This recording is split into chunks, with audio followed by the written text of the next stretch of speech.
నమస్కారం ప్రజలారా, మా యూట్యూబ్ ఛానల్. నా పేరు రాజు. ఈరోజు ఈనాడు, ఆంధ్రజ్యోతి, సాక్షి 3 దినపత్రికల్లోని తెలంగాణ, ఆంధ్రప్రదేశ్ 2 రాష్ట్రాల్లోని వార్తలను చూద్దాం. వార్తలను చూసే ముందు నా ఛానల్ను ఇంతవరకు సబ్స్క్రైబ్ చేయని వాళ్ళు దయవుంచి సబ్స్క్రైబ్ చేయండి. అట్లే నా వీడియోను లైక్ చేయండి. ముఖ్యంగా ఈరోజు ఆంధ్రజ్యోతి పేపర్ చూద్దాం. ఆంధ్రజ్యోతి పేపర్లో మెయిన్గా చూస్తే వర్గీకరణకు జై, డిఎస్సికి సై. చూడండి, వర్గీకరణకు ఆర్డినెన్స్ జారీ చేశారు. అట్లే మెగా డిఎస్సి, ఎన్ని రోజులని ఎదురు చూస్తున్న నిరుద్యోగులకు డిఎస్సి టీచర్ పోస్టులకు శుభవార్త ఆంధ్రప్రదేశ్ ప్రభుత్వం చెప్పింది. ఈ నెల 20 కానీ లేదా 23 కానీ నోటిఫికేషన్ ఇచ్చేదానికి ఓకే చేశారు. 5 సంవత్సరాలలో వైసీపీ పాలనలో మెగా డిఎస్సి నిర్వహించక ఎంతోమంది ఉపాధ్యాయుల పోస్టులు కోచింగ్లకు పోయి రోడ్డు మీద పడారు. అలాంటి వారికి కూటమి ప్రభుత్వం రాగానే శుభవార్త చెప్పింది. మెగా డిఎస్సి తొలి సంతకం పెట్టారు. అదే ఇప్పుడు నెరవేరుస్తున్నారు. నోటిఫికేషన్కు ఓకే చేశారు. 20వ తారీఖు కానీ 23వ తారీఖున కానీ నోటిఫికేషన్కు మెగా డిఎస్సికి ఓకే చేశారు. ఇది నిరుద్యోగులకు అందరికీ ఒక శుభవార్త లాంటిది. ఒక పండగ వాతావరణం ఆంధ్రప్రదేశ్లో రాబోతున్నట్లు మనకు తెలుస్తుంది.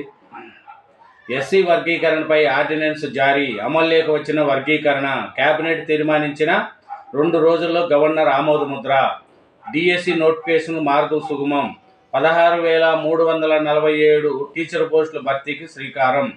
చూడండి, 16,347 పోస్టులకు భర్తీకి శ్రీకారం చేశారు. నోటిఫికేషన్ ఇచ్చిన 45 రోజులకు పరీక్షలు. అంటే ఈ నెల 20న కానీ 23 కానీ నోటిఫికేషన్ ఇస్తే తర్వాత 45 రోజులకు పరీక్షలు ఉంటాయంట. వయో పరిమితిలోనూ అభ్యర్థులకు ఊరట. 42 నుంచి 44 ఏళ్లకు పెంపు. చూడండి, ప్రభుత్వం ఇంకొక అవకాశం కూడా ఇచ్చింది. వయసు 42 నుంచి 44 వరకు పెంచింది. ఎందుకంటే గత 5 సంవత్సరాలలో ఈ డిఎస్సి నిర్వహించక చాలామంది ఉద్యోగాలు రాక ఇబ్బందులు పడ్డారు. అలాంటి వాళ్ళకు కూడా 2 సంవత్సరాలు మళ్ళీ పెంచింది. స్పెషల్ ఎడ్యుకేషన్ కింద 2,260 పోస్టులకు విడిగా విడుదల కానున్న ప్రకటన. చూడండి, ఇది చంద్రబాబు నాయుడు గారు తొలి సంతకం పెట్టినారు మెగా డిఎస్సి మీద. దీన్ని ఈరోజు నెరవేర్చడానికి ఇచ్చారు. అట్లే మంగళగిరి ఎయిమ్స్కు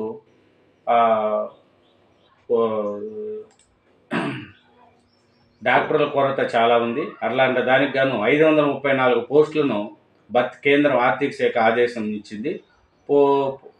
ఇంకొకటి ఏమిటంటే ఈరోజు గుడ్ ఫ్రైడే అయితే క్రిస్మస్ సోదరులకి ఈరోజు పండగ వాతావరణం.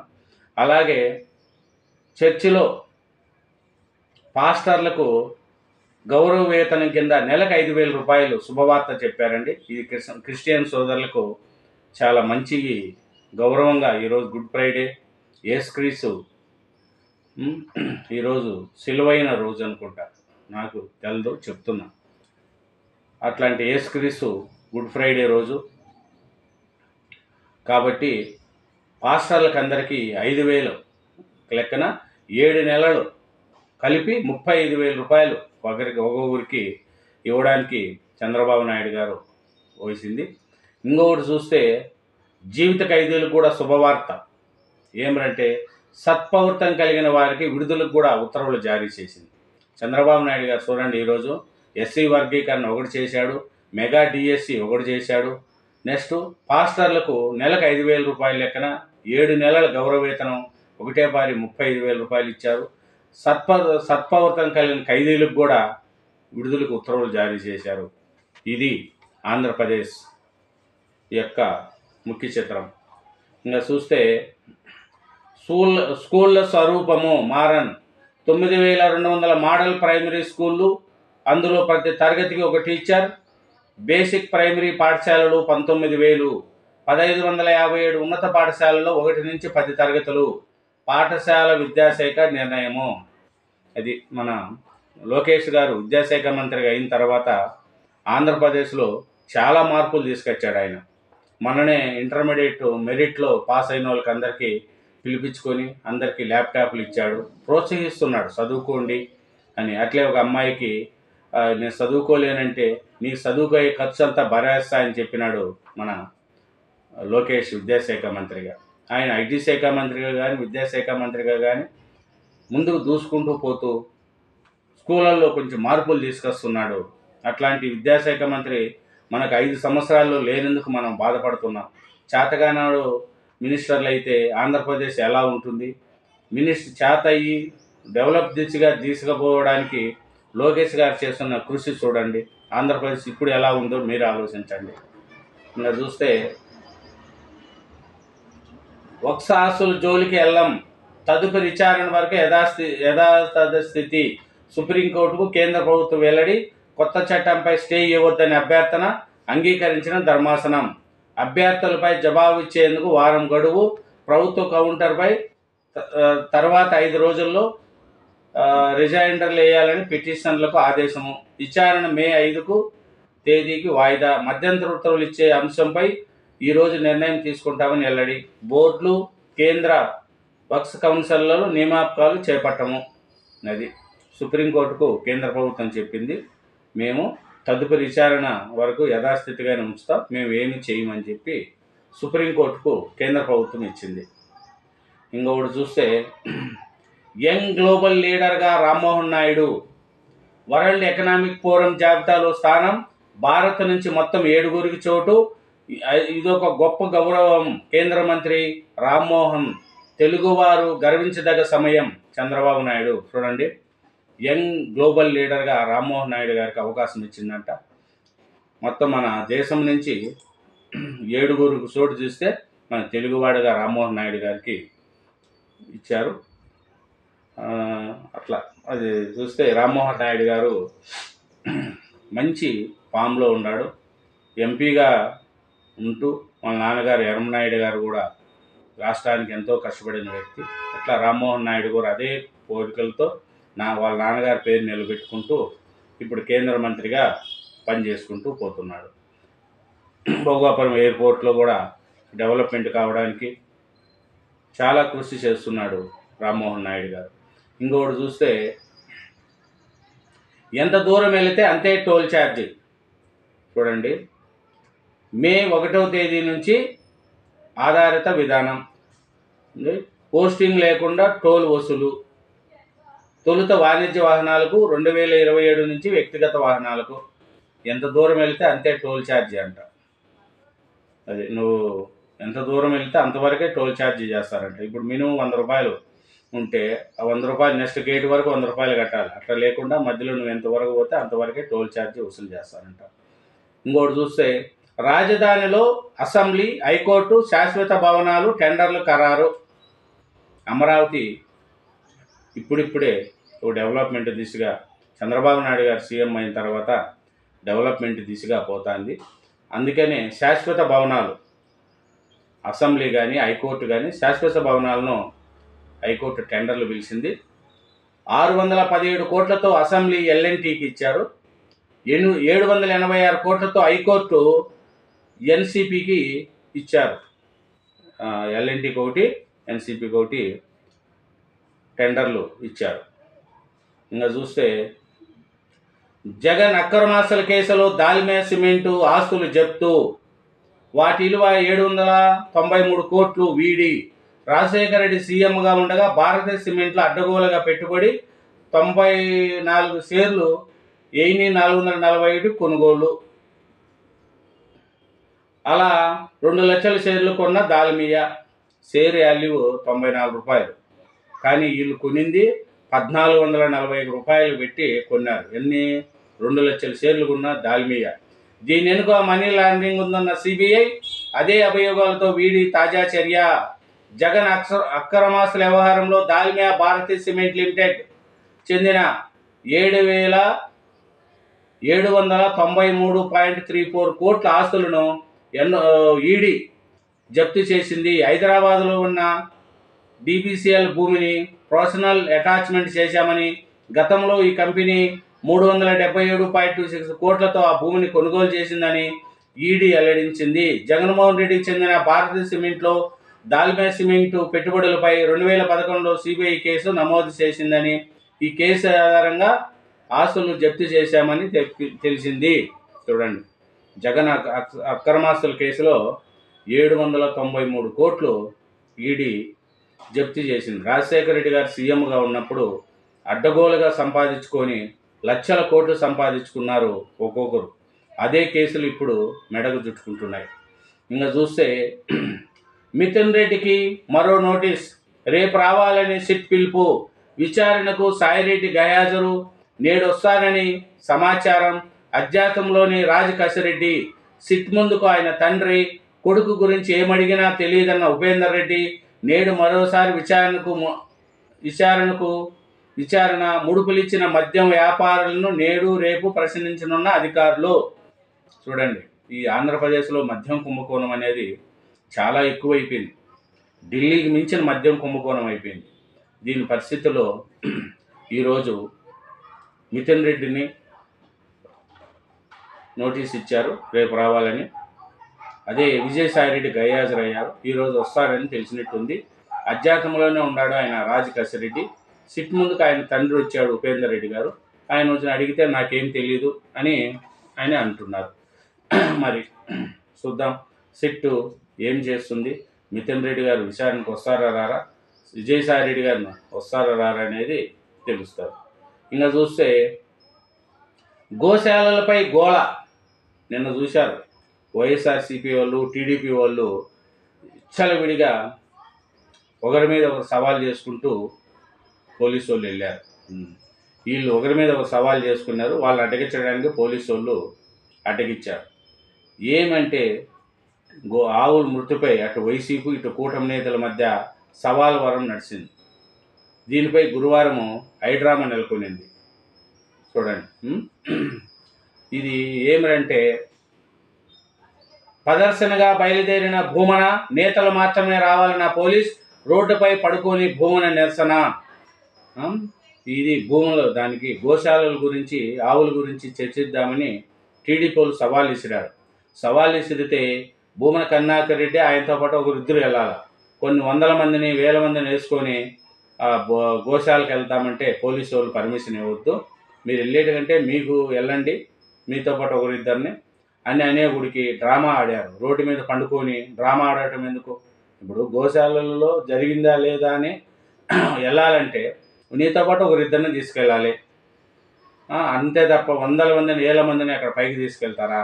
అదేనా టీటీడీ చైర్మన్గా ఉన్న భూమన కరుణాకర్ రెడ్డి గారికి తెలిసింది? అదేనా చెప్పు?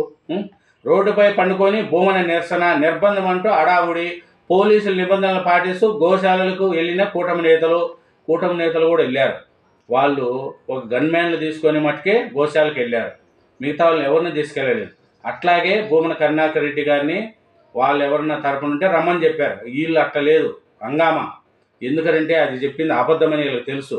ఈ అబద్ధాన్ని నిజం చేసుకోవడానికి వీళ్ళు అక్కడ అడావుడి, ప్రజల్లో అడావుడి రావాలా చేయాలా అని. గోవులు చనిపోయినాయనేది నిజం, అది ఎవరు ప్రభుత్వం ఉన్నా కూడా గోవులు చనిపోవడం నిజం. గత వైసీపీ ప్రభుత్వంలో చనిపోయినాయి, ఇప్పుడు కూటమి ప్రభుత్వంలో కూడా చనిపోయినాయి. దీనికి కారణం కొన్ని హెల్త్ ఇష్యూస్ ఉండొచ్చు, వయోభారం మీద చనిపోయి ఉండొచ్చు, సరిగా నీళ్లు మందులు కూడా చనిపోయి ఉండొచ్చు. అది ఏ ప్రభుత్వంలో అయినా జరిగే తీరుంటుంది. అంతే తప్ప మేము వైసీపీ హయాంలో సిద్ధ పూజలము ఏం చేయలేదు, ఇప్పుడు కూటమి ప్రభుత్వం వచ్చింది ఇట్లా చేసింది అనడానికి అది అడావుడి మంచిది కాదు. వైసీపీ ప్రభుత్వాలు ఇంతకంటే ఘోరంగా చనిపోయినాయి ఆవులు, అది ఇప్పుడు చనిపోతున్నాయి. దాన్ని మనం ఏమీ చనిపోలేదు అన్నీ ఉన్నాయని ఎవరు చెప్పలేక కూడా ఉండదు. నిర్బంధం అంటే హడావుడి చేస్తూ పోలీసుల నిబంధనలు పాటిస్తూ గోశాలకు వెళ్ళిన కూటమి నేతలు తమలాగే రావాలని భూమనకు పోను, మళ్ళీ భద్రపరచడానికి వైపీ ప్రభుత్వము. తిరుపతిలో రోజంతా హైడ్రామా. టీటీడీ గోశాలలో ఆవుల మృతిపై అటు వైసీపీ ఇటు కూటమి నేతల మధ్య సవాలు పర్వం నడిచింది. దీనిపై గురువారం తిరుపతిలో హైడ్రామా నెలకొనింది. పోలీసుల సూచన మేరకు కూటమి నేతలు మాత్రమే గోశాలకు సందర్శనకు వెళ్ళగా టీటీడీ మాజీ చైర్మన్ వైసీపీ నేత భూమన కరుణాకర్ రెడ్డి మంది మార్పులతో ప్రదర్శనగా బయలుదేరాడు. దీంతో పోలీసులు వారిని అడ్డుకున్నారు. ఎస్వి గోశాలలో 100కు పైగా గోవులు చనిపోయాయంటూ భూమన ఆరోపించడంతో గోశాలకు వచ్చి చూడాలంటూ టీడీపీ రాష్ట్ర అధ్యక్షుడు పల్లా శ్రీనివాసరావు సవాల్ విసిరారు. దీనికి స్పందించిన భూమన తాను గురువారం వస్తానని ప్రకటించగా దీన్ని కూటమి నేతలు స్వాగతించారు. అయితే ఒకేసారి రెండు పార్టీలు చూడండి, ఇది అంటే కూటమి నేతలు పోలీసుల వాళ్ళు ఏం చెప్పారంటే, ఇంతమందిని వేసుకోపోకుండా హడావుడి చేయొద్దండి, ఆవులు ఉన్నాయి కాబట్టి కొంతమందిని తీసుకెళ్ళండి అని భూమన కరుణాకర్ రెడ్డి గారికి చెప్తే, దానికి మేము పోము అని హడావుడి చేయడం, జనాలందరినీ తీసుకోవడం ఇది జరిగింది. ఇంకా చూస్తే నకిలీ నిగ్గు తేలాలి, బోరుగుడ్డ కేసుల హైకోర్టు కీలక నిర్ణయం, బెయిల్ పిటిషన్పై విచారణకు నిరాకరణ, ఫస్ట్ క్లాస్ మెజిస్ట్రేట్తో డాక్టర్ వాంగ్మూలం నమోదు చేయించాలని పీడీజేకు ఆదేశము. చూడండి, నకిలీ నిగ్గు తేల్చాలి, బోరుగుడ్డ కేసులో హైకోర్టు కీలక నిర్ణయం. ఇంకోటి అది మత మార్పిడిలో విషాదము, బాప్టిజం తీసుకుంటూ నదిలో మునిగి 2 మృతి, మరో 3 కాపాడిన స్థానికులు. బాపట్ల జిల్లా పెనుమూడులో ఘటన. ఇదేనండి ఆంధ్రజ్యోతి ఆంధ్రప్రదేశ్. ఇప్పుడు తెలంగాణ చూద్దాం. ఆంధ్రప్రదేశ్ తెలంగాణ, ఆంధ్రజ్యోతి తెలంగాణ చూస్తే ఏముంది ఏమీ చూద్దాం. తెలంగాణకు జపాన్ దిగ్గజ కంపెనీ మారుబెన్ని 600 ఎకరాల్లో నెక్స్ట్ జనరేషన్ ఇండస్ట్రియల్ పార్క్. చూడండి, నిన్న రేవంత్ రెడ్డి గారు జపాన్ పర్యటనకి వెళ్ళారండి. జపాన్ పర్యటనలో పెట్టుబడులను ఆకర్షించే పనిలో ఉన్నారు. ఇప్పటికే దావోస్ అక్కడికి వెళ్ళి రేవంత్ రెడ్డి గారు ఎంత కష్టపడుతున్నారో మనకు అందరికీ తెలిసే ఉంటుంది. అతనిది ఒకటే, తెలంగాణ డెవలప్మెంట్ కావాలి, తెలంగాణ పిల్లలకు ఉద్యోగాలు రావాలి అంటూ రేవంత్ రెడ్డి గారు చేస్తున్న కృషికి తెలంగాణ ముందుకు డెవలప్మెంట్ కావాలనేదే ఆయన కోరిక.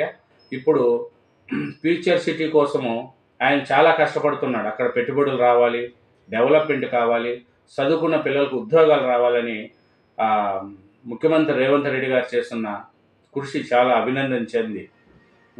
ఫ్యూచర్ సిటీ ఏర్పాటుకు 1000 కోట్ల పెట్టుబడి, దశల వారీగా 5,000 కోట్లకు పెరిగే అవకాశం, 30,000 మందికి ప్రత్యక్ష పరోక్ష ఉద్యోగాలు, లెటర్ ఆఫ్ ఇంటెంట్పై ఉభయపక్షాలు సంతకాలు, తెలంగాణకు స్వాగతం, మేరీబేని ప్రతినిధులతో సీఎం, మెట్రో మూసి రేడియల్ రోడ్లకు సహకరించండి, మెట్రో దశ విస్తరణకు 11,630 కోట్లు రుణం ఇవ్వండి, జైకా ప్రతినిధులను కోరిన ముఖ్యమంత్రి రేవంత్ రెడ్డి, కేంద్ర ప్రభుత్వాన్ని సంప్రదించాలని స్పష్టం చేసిన జైకా, సోనీ ప్రధాన కార్యాలయంలో తెలంగాణ బృందం, అత్యాధునిక ఫిలిం సిటీ ఏర్పాటుకు యోచన. చూడండి, రేవంత్ రెడ్డి గారు అది జపాన్లో పోయి తిరుగుతూ చాలా పెట్టుబడులను ఆకర్షించే పనిలో రేవంత్ రెడ్డి గారు ఉన్నారు. ఇంకోటి చూస్తే మంత్రివర్గ ఉపసంఘ సమావేశంలో డిప్యూటీ సీఎం బట్టి, మంత్రులు శ్రీధర్ బాబు, పొంగులేటి, పుప్పాలగూడ 450 ఎకరాలలో ఐటీ నాలెడ్జ్ జబ్బు, బట్టి ఆధ్వర్యంలో మంత్రివర్గ ఉపసంఘం సమీక్ష నిర్ణయము, ఐఏఎస్లు ఎమ్మెల్యేలకు కేటాయించిన భూమి ఇందులో భాగమే, సుప్రీంకోర్టు కేటాయింపులకు రద్దు చేసిందన్న అధికారులు. అది ఇంకోటి చూస్తే ఇంకా వక్స్ ఆస్తుల జోలికి వెళ్ళము, అది సుప్రీంకోర్టుకు కేంద్రం చెప్పింది. ఇంకా చూస్తే త్వరలో 6,000 మంది సర్వేయర్లతో భూములు మ్యాపింగ్ అంట, గ్రామాల్లో రెవెన్యూ అధికారులను నియామకం, దేశానికి రోడ్ల మారిగా భూభారతి అమలు, ఆగస్టు 15 నాటికి భూ సమస్య పరిష్కారం, మంత్రి పొంగులేటి శ్రీనివాసరెడ్డి. చూడండి, సుప్రీంకోర్టుకు ఆ అధికారము అని సిపినిలా, ప్రజాస్వామ్య శక్తులకు వ్యతిరేకంగా ఆర్టికల్ 142 అధికారాలు రాష్ట్రపతిని సుప్రీంకోర్టు ఎలా నిర్దేశిస్తుంది, ఢిల్లీ హైకోర్టు జడ్జి ఇంట్లో దొరికిన నగదుపై దర్యాప్తు ఏమైంది, ఎఫ్ఐఆర్ ఎందుకు నమోదు కాలేదు, జడ్జిలేమా అతిథిమా, చట్టాలు చేసేది వారే, అమలు చేసేది వారే, వారే సూపర్ పార్లమెంట్ అన్నట్లు పరిస్థితి ఉంది, ఉపరాష్ట్రపతి జగదీప్ ధన్ఖడ్ సంచలన వ్యాఖ్యలు. చూడండి, ఉపరాష్ట్రపతి అంటున్నాడు, మళ్ళీ ఢిల్లీ హైకోర్టు జడ్జి ఇంట్లో దొరికిన నగదుపై దర్యాప్తు ఏమైంది, మీరే అన్నీ చేసి మీరే అమలు చేస్తారా అని నిన్న సుప్రీంకోర్టు మీద ఉపరాష్ట్రపతి గారు చేసిన వ్యాఖ్యలు. ఇంకోటి చూడండి, ఎంత దారుణం అంటే, కన్న బిడ్డలపై తల్లి కొడవలి ఏటు, ఇంట్లోనే 2 కుమారులపై దారుణంగా దాడి, పిల్లలు పారిపోతున్న ఎంటాడి నరికి చంపిన వైనం, ఆపై అపార్ట్మెంట్లో 6వ అంతస్తును దూకి ఆత్మహత్య, ఆమెకు పిల్లలకు అనారోగ్యము, భర్త నిత్యం గొడవలు, సమస్యలు చెప్తే ముగ్గురు సావండి అని కసురుకున్న భర్త, గాజుల రామవరంలో ఘటన, 6 పేజీల సూసైడ్ నోట్ లభ్యము. చూడండి, ముగ్గురు బిడ్డలను చంపి ఆయమ చనిపోయింది. భర్తను అడిగితే ముగ్గురు కొట్టి సావండి అన్నారంట. అంతటే ఆయన తల్లి అప్పటికే కోపం కొద్దీ పిల్లలకు ఓ లెంపకాయ వేసిన, బెల్లంతో కొట్టిన ఏ తల్లికైనా ఆ రోజంతా మనసు సిక్కుముడుతుంది. బిడ్డను అనవసరంగా కొట్టాను కదా అని మరి ఈ మాతృమూర్తి మన సైతం 10 ఏళ్ళ లోపు వయసున్న 2 బిడ్డలను పట్టుకొని ఏటకొడవలతో నరికింది.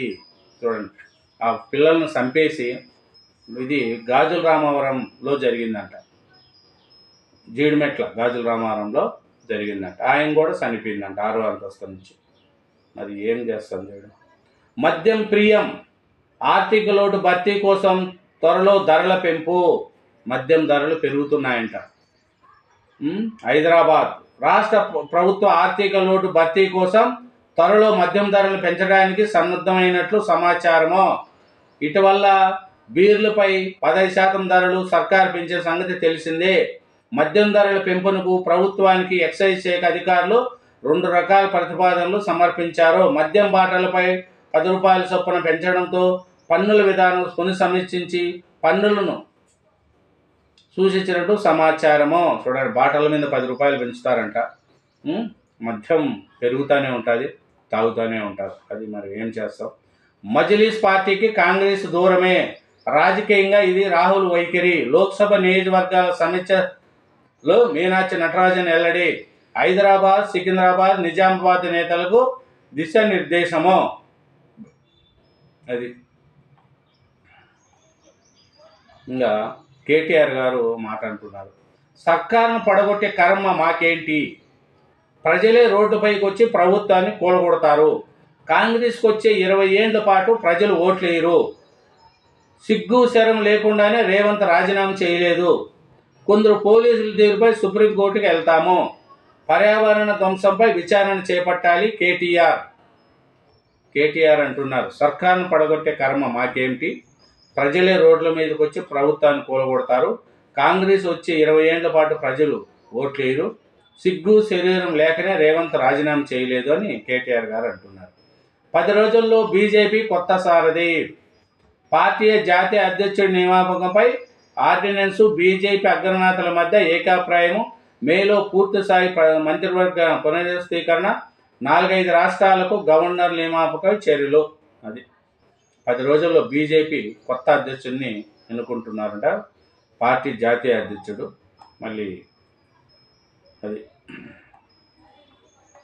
ఇదేనండి ఆంధ్రజ్యోతి తెలంగాణ. ఇప్పుడు సాక్షి చూద్దాం. సాక్షి ఆంధ్రప్రదేశ్ చూసేసి మళ్ళీ ఈనాడు చూద్దాం. మద్యం మాఫియా మూల విరాట్ బాబే, నేడు బరి తెగాయింపు, నేడు దందా కొనసాగింపు. 2014 నుంచి 2019 యథేచ్ఛగా దోపిడీ, ఖజానాకు గండి కొట్టి అసమర్థులకు దోషపెట్టి 25,000 కోట్లను మించిన అక్రమాలు. తమ పార్టీకి చెందిన సన్నిహితులు డిస్టిలరీలకు అనుమతి, 5 డిస్టిలరీల నుంచి 50% పైగా మద్యం కొనుగోళ్లు. పవర్ స్టార్ లెజెండ్ అంటూ ఊరు పేరు లేని బ్రాండ్లను తెచ్చింది చంద్రబాబే. దీనికి తోడుగా ఊరూరా బెల్ట్ షాపులతో మద్యాన్ని ఏరులై పారించారు. ఎంఆర్పి ఇష్టారీతిన పెంపు, సిండికేట్ ధర 20,000 కోట్లు. చీకటి జీవోలతో ఎగవేసిన పన్ను వేట, 13 కోట్ల పైన గతంలో సిఐడి దర్యాప్తులో పచ్చమట దందా బట్టబయలు. భారీ ఎత్తున అక్రమాలకు పాల్పడి ఇప్పుడు అడావుడి సిట్టి వేసి ఏ రంగము తప్పులను కప్పుపుచ్చేందుకు ప్రయత్నము.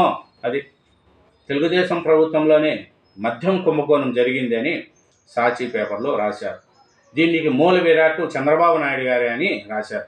మళ్ళీ 5 ఏళ్ళు అధికారంలో ఉన్నారు కదా, ఏం చేశారు? ఏమైనా తింటా ఉన్నారా? గడ్డి బీక్తా ఉన్నారా? వేయాల్సిన చంద్రబాబు నాయుడు లోపల మద్యం కుంభకోణంలో ఇది జరిగింది అని. మీరు 5 ఏళ్ళ తర్వాత ఇప్పుడు పేపర్లో మీ మీద సిట్ విచారణ జరుగుతా అంటే పేపర్లో రాస్తున్నారు. మీరు 5 ఏళ్ళ అధికారంలో ఉన్నప్పుడు చేయొచ్చు కదా, తప్పులు చేసిన వాళ్ళు ఎవరైనా ఉంటే చెప్పండి. సిట్లో ఇప్పుడు అందరికీ తెలిసిందే కదా, వైసీపీ హయాంలో 5 సంవత్సరాల కాలంలో 20,000 కోట్ల మద్యం అక్రమాలు జరిగినాయి. ఎందుకంటే ఫోన్పే లేదు, గూగుల్ పే లేదు, మొత్తం క్యాష్ వైన్ షాపుల్లో. ఇంకొకటి ఏమిటంటే అన్నీ లోకల్ బ్రాండ్లే. బయట ఇంటర్నేషనల్ బ్రాండ్ కానీ, కింగ్ ఫిషర్ కానీ, రాయల్ ఛాలెంజ్ కానీ, ఆర్సీలు కానీ, ఇంకా ఏమేమి ఉన్నాయో పేపరు, అవన్నీ 5 సంవత్సరాలు రానికుండా చేశారు ఆంధ్రప్రదేశ్కి. వాళ్ళ లోకల్ బ్రాండ్లు వాళ్ళే తయారు చేసుకొని అదే మందు అమ్మారు. కానీ ఇప్పుడు కూటమి ప్రభుత్వం వచ్చిన తర్వాత ఇంటర్నేషనల్ బ్రాండ్లు ఉన్నాయి, లోకల్ బ్రాండ్లు అన్నీ తీసేశారు. ఇప్పుడు తెలంగాణలో ఏ మందు దొరుకుతుందో ఆంధ్రప్రదేశ్లో అదే దొరుకుతుంది. ఇంతకుముందు జగన్ ప్రభుత్వంలో అట్లా కాదు. తెలంగాణలో ఇంటర్నేషనల్ బ్రాండ్లు దొరికితే ఆంధ్రప్రదేశ్లో లోకల్ బ్రాండ్లు నడిచేటి. మరి 5 సంవత్సరాలు మీరు కేసు వేయచ్చు కదా, ఈ కుంభకోణాలు చేయొచ్చు కదా. ఇప్పుడు మీ మీద జరుగుతుంది విచారణ, జరగనియండి, తప్పు ఒప్పు తేలుతుంది కదా, దానికి ఎందుకు? తొడకొట్టి తోక ముడిశారు, సవాలు విసిన పరార్. గోశాలకు రావాలంటూ సవాల్ చేసి పోలీసులతో అడ్డుకున్న కూటమి నేతలు. తిరుపతిలో అర్ధరాత్రి హైడ్రామా, భువన నివాసం చుట్టూ పోలీసులు. వైఎస్ఆర్సీపీ నేతల గృహ నిర్బంధం, గోశాలకు వెళ్లకుండా ఆంక్షలు. రోడ్లపై పండుకొని నిరసనలు తెలిపిన భువన ఎంపీ గురుమూర్తి నారాయణ స్వామి. కూటమి నేతలను మాత్రం గోశాలను అనుమతించి గేటు బయట పోలీసులు పరారు. కూటమి నేతలను వాళ్ళేం గుంపులతో పోలేదండి గోశాలకు. వాళ్ళు పోయింది 2-3 గన్మ్యాన్లు. మీ లెక్క 100 మందిని 1000 మందిని గోశాలకు తీసుకుపోతే పోలీసు వాళ్ళు ఏమన్నారంటే, అది మీరు రాయరు, నేను చెప్తా వినండి. మీరు 4-5 మంది వెళ్ళండి, ఇంతమందిని తీసుకెళ్ళకండి, ఇది బల ప్రదర్శన కాదు, గోశాలలో ఆవులు ఉన్నాయి, ఆవులు బెదురుతాయి అని పోలీసు వాళ్ళు చెప్తే, లేదు మేము ఇంతమందిని 1000 మందిని తీసుకెళ్తాము అని. మీకు ఆడ జరిగింది తప్పు అని తెలిసి ఆడికి పోతే ఎందుకులే అని చెప్పి మీరు డ్రామా ఆడుతున్నారు. వైఎస్ఆర్సీపీ వాళ్ళు డ్రామా ఆడారు. ప్రజలు తెలిసిన వాళ్ళు, ప్రజలు అన్నీ తెలుసు. ఇప్పుడు అక్కడ పోవాల్సింది ఎంతమంది అండి? భువన కరుణాకర్ రెడ్డి గారు, భువన కరుణాకర్ రెడ్డి గారితో పాటు ఒక 5-6 మంది, ఒక 6 మంది వెళ్ళొచ్చు. వెళ్ళి అక్కడ కూర్చొని ఇది మాట్లాడచ్చు. 1000 మందిని 100 మందిని 1000 మందిని జనాలను వేసుకొని మమ్మల్ని అందరిని పర్మిషన్ ఇలా అంటే ఎట్లా పర్మిషన్ ఇస్తారు? మీరే ఆలోచించండి. గోవులు అది ఎంతవరకు చెప్పండి? గోశాల మీద కూడా రాజకీయాలా చెప్పండి? గోవులు చనిపోయినాయి, మీ ప్రభుత్వంలో చనిపోలేదా? ఇప్పుడు ప్రభుత్వంలో చనిపోయినాయా చెప్పండి, అది కూడా చెప్పండి. ఏ ప్రభుత్వంలోనా గోవులు చనిపోతాయి. దానికి రోజా గారు ఏం మాట్లాడతారండి? చంద్రబాబు నాయుడు గారికి దేవుడు చూసినాడు, నిన్ననే పవన్ కళ్యాణ్ గారికి చూశారు. అతను పవన్ కళ్యాణ్ గారి కొడుకు హెల్త్ స్కూల్లో అది ఫైర్ యాక్షన్లో దెబ్బలు తగిలితే దేవుడు చూపించాడని పసిపిల్లోని మీద కూడా రోజా గారు మాట్లాడతారు. ఈ రోజా గారికి నోరో లేకపోతే మామిడి తండో రోజా గారికే తెలుసుకోవాలి. బుద్ధి జ్ఞానం లేదు రోజా గారికి. పవన్ కళ్యాణ్ కొడుకు నా చిన్నపిల్లోని గురించి మాట్లాడడానికి మీకు ఎలా మనసు వచ్చింది మేడం రోజా గారు? ఇదేనా పద్ధతి? మీరు రాజకీయాలు చేశారు, మంత్రిగా పనిచేశారే, మీరు ఎలాంటి వాళ్ళు ప్రజలకు తెలియదా? చెప్పండి. దేవుని దగ్గర దర్శన టికెట్లు అమ్ముకొని జనాల దగ్గర డబ్బులు తీసుకొని దర్శనం చేయించి కింద నుంచి పై వరకు 15 రోజులకు ఒకసారి జనాలను తీసుకుని డబ్బులు సంపాదించుకున్నారు. ఆంధ్ర క్రికెట్ దాంట్లో 100 కోట్లు దోసుకున్నారు. పవన్ కళ్యాణ్ గారు కొడుకుని అనడానికి మీకు ఎలా మనసు వచ్చింది మేడం? ఆలోచించండి మీరు. అసెంబ్లీ ఎల్ఎన్టీకి హైకోర్టు, ఎన్సీసీకి. అసెంబ్లీ వచ్చి ఎల్ఎన్టీకి అంట, హైకోర్టు వచ్చి ఎన్సీసీకి. 2 టెండర్లను అధిక ధరలను ఆమోదించిన సిఆర్డీఏ, పురపాలక పట్టణాభివృద్ధి శాఖ గ్రీన్ సిగ్నల్. రివర్స్ టెండర్ నిర్వహించి ఉంటే 67,774 కోట్ల ఆదాయాన్ని రాశారు. మంచిదే. మీరు 5 ఏళ్లలో మీరే ఈ కట్టి ఉండింటే 67 కోట్లు మిగిలిండు కదా. మీ వల్లనే కదా లాసు ప్రభుత్వానికి, ప్రజలకు, మీ వల్లనే కదా సార్ లాసు. ఈ 5 ఏళ్ళలో మీరే కట్టిండేది. అమరావతి ప్రాంతాన్ని డెవలప్ చేసి ఉంటే, మీరే చేసేసి ఉంటే ఇప్పుడు వచ్చిన వాళ్ళు ఎందుకు చేసిండ్రు? మళ్ళీ మీకే ఓట్లు వేసిండ్రు. మీరే సీఎంగా ఉండిందరు, జగన్మోహన్ రెడ్డి సారే సీఎంగా ఉండు. మీరు చేయలేదు కాబట్టే కదా ప్రజలు మీకు 11 సీట్లు ఇచ్చి పక్కన కూర్చోబెట్టినారు. మళ్ళీ ఇప్పుడు చేసే వాటిల్లో చేస్తే అన్నీ రాయడము, దానికి ఇన్ని కోట్లు ఇంత అంత తినేస్తున్నారు. టెండర్లు తినకుండా ఊరు చేయరు. ఏ ప్రభుత్వం వచ్చినా కాంట్రాక్టులు తినేవాళ్ళే ఉంటారు, అధికారులు తినేవాళ్ళే ఉంటారు. ఎవరు స్వచ్ఛంగా ప్రజల కోసం చేసే ఏ రాజకీయ నాయకుడు లేరు, ఇప్పుడు వరకు ఎవరు లేరు. ఎంతో కొంత తినే చేస్తారు. కొద్దిగా తిన్నా కొంతమంది ప్రజలకు పెడతారు. ఇప్పుడు రాజశేఖర రెడ్డి గారు ఉన్నారు, ఆయన తప్పులు జరిగి ఉండొచ్చు, కానీ పేద ప్రజలకు మంచి చేసినాడు. ఆయన ఆరోగ్యశ్రీ పెట్టాడు, చాలా ఫీజు రిమెన్స్మెంట్ పెట్టాడు, పేదలకు బలహీనులకు ఇందిరమ్మ ఇండ్లు ఇచ్చాడు. ఆయన మనం మర్చిపోతాం ఇప్పటి వరకు. అదే పని జగన్మోహన్ రెడ్డి గారు చేయలేదు కాబట్టి జగన్మోహన్ రెడ్డి గారు కూడా ప్రజలు ఎప్పటికీ మర్చిపోరు. రాజశేఖర రెడ్డి గారికి జగన్మోహన్ రెడ్డి గారికి ఉన్న తేడా అదే. చంద్రబాబు నాయుడు గారు ఉన్నారు, ఐటీ రంగాన్ని అభివృద్ధి చేశాడు, హైటెక్ సిటీ కట్టాడు, హైదరాబాద్లో రింగ్ రోడ్లు, ఎయిర్పోర్టు, మెట్రో, వీటికన్నిటికీ రూపకల్పన చేసినాడు చంద్రబాబు నాయుడు. ఆయన ఎందుకు మర్చిపోతారు? మర్చిపోరు. మంచి చేసే ఎవరు మర్చిపోరు. ఇప్పుడు కేసీఆర్ తెలంగాణ తీసుకొచ్చారు, ముఖ్య సూత్రధారి. ఆయన ఎందుకు మర్చిపోతారు? తెలంగాణ అంటే కేసీఆరే గుర్తొస్తారు. అట్లా చాలామంది చేసిన వాళ్ళని ఎవరు మర్చిపోము. రేవంత్ రెడ్డి గారు ఉన్నారు, కష్టపడుతున్నాడు, ఫ్యూచర్ సిటీ అనే ఒక సిటీని ఏర్పాటు చేస్తున్నాడు. ఆ సిటీ బాగా డెవలప్ అయ్యి పేరుకు వచ్చిందంటే రేవంత్ రెడ్డి గారే దానికి కారకుడు. రేవంత్ రెడ్డి గారిని ఎవరు మర్చిపోరు. ఇది సాక్షి ఆంధ్రజ్యోతి అండి. ఇంకా ఈనాడు మెయిన్ వార్తలు చూద్దాం. చాలా హాఫ్ అన్ అవర్ పైన అయిపోయింది. లాంగ్ వీడియో అని చాలామంది చూడట్లేదండి, దయవుంచి చూడండి. ఫ్యూచర్ సిటీకి మారు బేని 600 ఎకరాల్లో నెక్స్ట్ జనరేషన్ ఇండస్ట్రియల్ పార్క్ను అభివృద్ధి చేయనున్న వ్యాపార దిగ్గజం. రాష్ట్రపతిని సుప్రీంకోర్టు ఆదేశించజాలదు, ప్రజాస్వామ్య శక్తులపై అనుసిపిని ప్రయోగించరాదు. జడ్జీలు సూపర్ పార్లమెంట్లా వ్యవహరించారా? ఏం జరుగుతుంది, ఎటా వెళ్తున్నాం, జీవితంలో ఇలాంటివి చూడాల్సి వస్తుంది అనుకోలేదు. ఉపరాష్ట్రపతి తీవ్ర వ్యాఖ్యలు. చూస్తే నారాయణపేట జిల్లా ముద్దూరు మండలం కాజీపూర్లో మహిళా రైతు సమస్యలను వింటున్న మంత్రి పొంగిలేటి. అన్నదాత చెంతకే అధికారులు, కోర్టులో లేని అన్ని రకాల భూ సమస్యలకు పరిష్కారము భూమాత. ఇంకా చూస్తే నీటిపారుదల శాఖలో భారీగా ఖాళీలు, ప్రాజెక్టుల నిర్మాణంతో పాటు నిర్వహణపై ప్రభావం చూపే అవకాశము. పెండింగ్లో పదోన్నతుల ప్రక్రియ. వక్స్ ఆస్తులేవి ఇప్పుడేం రద్దు చేయము. బోర్డులో కొత్త నియామకాలు చేపట్టము. సుప్రీంకోర్టు కేంద్ర హామీ. సుప్రీంకోర్టు సిట్టింగ్ జడ్జితో విచారణ జరిపించాలి. ఆర్థిక మోసం జరిగిందని సిఈసిని చెప్పింది. భరాసా కార్యనిర్వాహకుడు కేటీఆర్. అది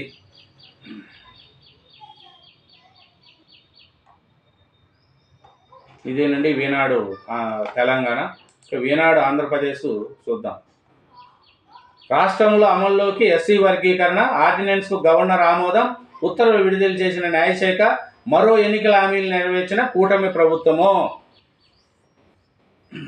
8.5 నెలల్లోనే చకచక కూటమి గత ఏడాది జూన్లో అధికారం చేపట్టింది. తర్వాత 8.5 నెలల్లోనే ప్రభుత్వం ఎస్సీ వర్గీకరణ రాష్ట్రంలో అమలులోకి తెచ్చింది. 2024 ఆగస్టు 1న ఎస్సీ వర్గీకరణ సుప్రీంకోర్టు పచ్చజెండా. 2024 నవంబర్ 7న అమలుకు కార్యాచరణ ప్రకటన. చూడండి. నెక్స్ట్ దాల్మియా సిమెంట్స్ ఆస్తులు జప్తు. వాటిలో 793 కోట్లు విలువైన 407 మెగా హెక్టార్ల సునపరాయి గనులు. జగన్ అక్రమాస్తుల కేసులు స్వాధీనం చేసుకున్న వీడి. రామ్మోహన్ నాయుడికి యంగ్ గ్లోబల్ లీడర్ అవార్డు. మే 2న అమరావతికి మోడీ. రాజధాని పునర్నిర్మాణ పనులు ప్రారంభించనున్న ప్రధాని. సాయంత్రం 4 గంటలకు ముహూర్తము. ఇదేనండి ఈనాడు ఆంధ్రప్రదేశ్. 2 తెలుగు రాష్ట్రాలు 3 పత్రికలను వార్తలను చూసినాం.